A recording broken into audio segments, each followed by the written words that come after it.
what is data streaming? Like, how is like what does that really mean? It's like I had this idea in my head. You're like, okay, well, it's data that's constantly flowing in a stream.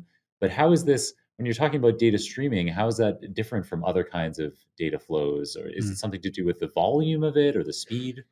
No, it's when you think of how data has been processed for a long, long time, it's been processed in a way of jobs where you created some kind of transformation or some kind of processing, and then you scheduled that processing. Okay, this is going to run once every minute, once every hour, or every 2 hours, or once a day. It does a backup job and stuff.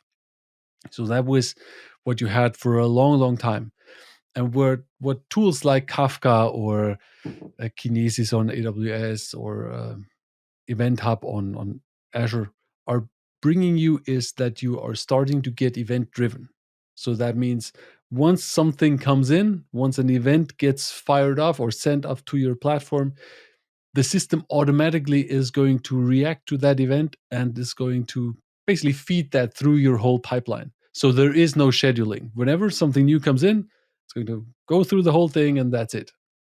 And that is for me, that was a big shift to actually understand that is a very strong concept, a very powerful concept. It's not as simple because it's usually a bit difficult to debug.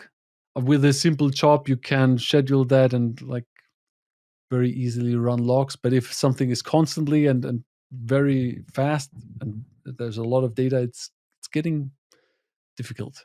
It's also another thing is that people tend to go for streaming when they don't need it, just because it's Mm, cool. Yeah, we have streaming, but right. that's on another Yeah, dig on into that another a little day. bit more. What are the kinds of circumstances where so there's just, not enough data? It's like there's a hassle, there's an overhead associated with getting a data streaming system set up.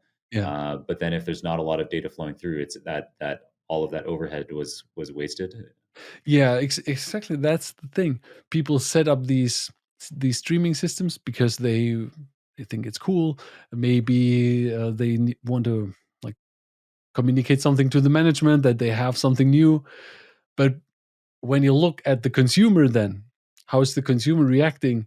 That might not be a live dashboard or something that needs really reacting in seconds. Maybe they run a report once a day or and then or once an hour. Let it be once an hour. Mhm. Where if you simply create a job for it, it's the same thing. But on the other side, they create the streaming pipelines, they set up the tools, they set up the monitoring for it. And because you bring in a message queue like Kafka, you then need also a processing tool that Mm, can process the data. And so it gets more complicated, although you don't need it, which should be the job for a data engineer, right? Say, oh, right. listen, we don't need this. Don't do this. Keep it as simple as possible. Let's stick with a simple job for now. If we see from the scaling it doesn't going to not going to work in half a year, then let's figure out a solution for that later. So